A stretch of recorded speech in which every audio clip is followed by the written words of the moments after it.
की आपलं काम झालं. डॉक्टर काय झालंय आईला? समीर, तुझ्या आईची तब्येत खूपच क्रिटिकल आहे. त्यांना ताबडतोब हॉस्पिटलला ऍडमिट करायला पाहिजे. काय? हॉस्पिटल? पण अहो डॉक्टर, काय झालंय काय आईंना? अहो, यांचं बीपी लो झालंय. यांच्या शरीरातलं हिमोग्लोबिन फार कमी झालंय. त्यामुळे यांचं शरीर पांढरं फटक पडलंय. कुठून पांढरं दिसतंय याला माझं अंग? मी याला मला तपासतोय. याचेच डोळे तपासायला पाहिजेत. आणि अशी अचानक चक्कर येणं हे तर अजिबात चांगलं लक्षण नाहीये. आपल्याला त्यांचे MRI, CT स्कॅन हे सगळे रिपोर्ट काढावे लागतील. आणि त्यानंतर आपण ठरवूया की यांचं ऑपरेशन करायचं का नाही ते. अहो काय काय काय काय बोलताय डॉक्टर? अहो इतकं काय झालं नसणार आहे. फार फार तर शुगर कमी झाली असेल हो माझी. होणार आहे समीर. डॉक्टर तुम्ही आहात की मी? तुम्ही? मग कोणाला जास्त कळतं? तुम्हाला. पण मला असं वाटतंय की समीर, ॲम्ब्युलन्स बोलवा लगेच. आपल्याला यांच्या काही टेस्ट करावे लागतील आणि रिपोर्ट आल्यानंतर आपण ठरवू यांचं ऑपरेशन कधी करायचं ते. ठीक आहे डॉक्टर, तुम्ही म्हणाल तसं. सलील, ॲम्ब्युलन्सला बोलवा ना. हां. अरे कशाला ॲम्ब्युलन्स? अरे ॲम्ब्युलन्सचा खर्च नको ना. त्यापेक्षा ना मी घरी थांबून उपचार घेईन, बरं वाटेल मला. हां आई, मी तुझ्या तब्येतीच्या बाबतीत कुठलीही रिस्क घेऊ शकत नाही. सलील, फोन कर. करतो.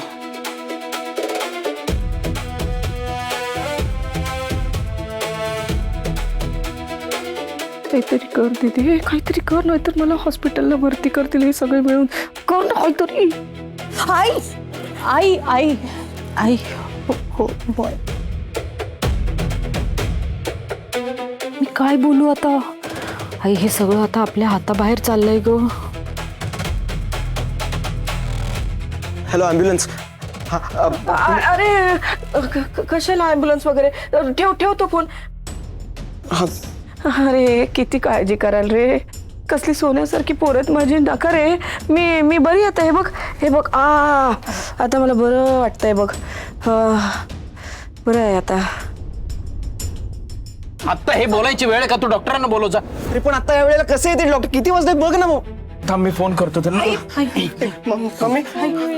मम्मी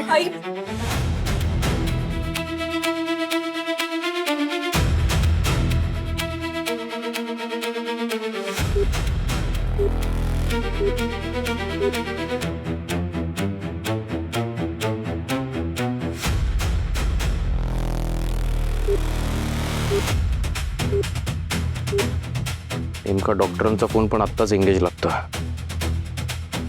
नवसाजीला फोन करतो. तिला पण कल्पना दिली पाहिजे ना आईच्या तब्येतीची.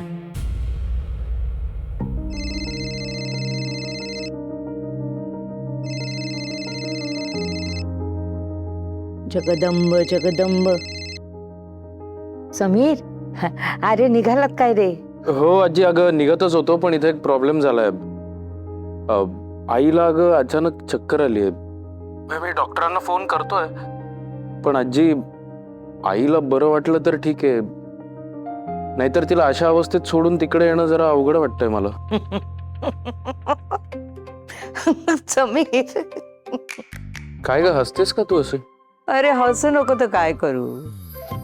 किती भोळे आहात रे तू आणि तुझी बायको. हा, आजकालच्या काळात तुमच्यासारखी माणसं आहेत याच्यावर कोणाचा विश्वासच बसणार नाही बघ. अरे बाबा, तुझी आई नाटक करतीये आजारपणाचं. तू आणि अर्पिताने गावी येऊ नये ना म्हणून. अच्छी, अगं आई असं काय करेल? तुझी आई काय काय करू शकते ना हे सगळं चांगलं माहिती आहे मला.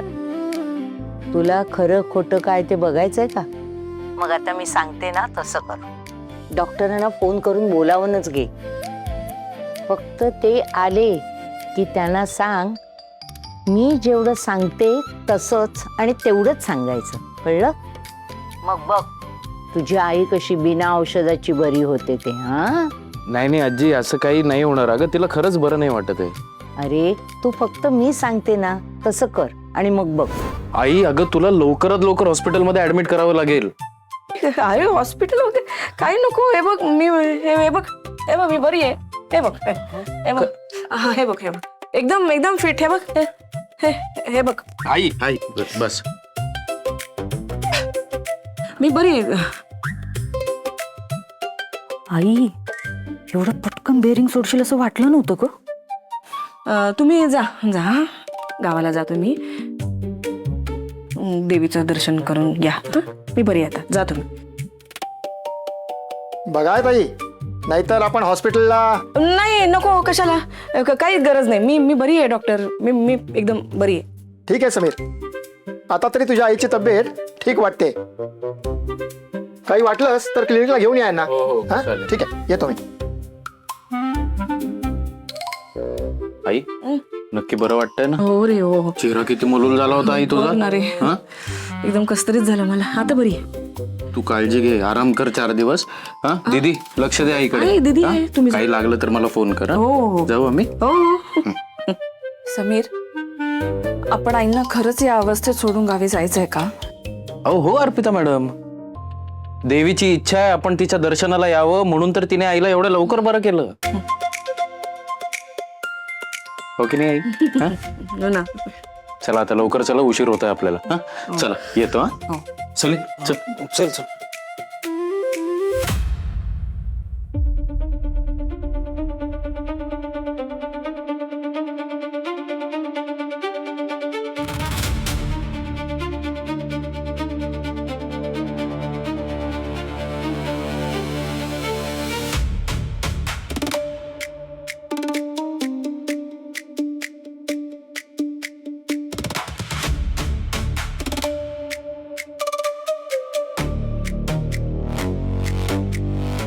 काय आहे आई, अजून थोडा वेळ नाटक कंटिन्यू करायचं ना.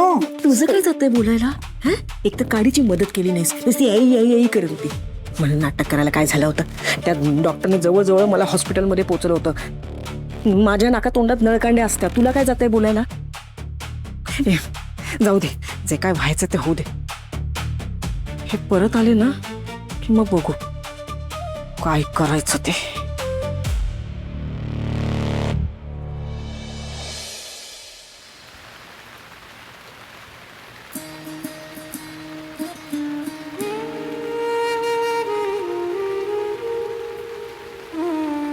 समीर राव, तुम्ही दिसताय. हो नाही भिजत.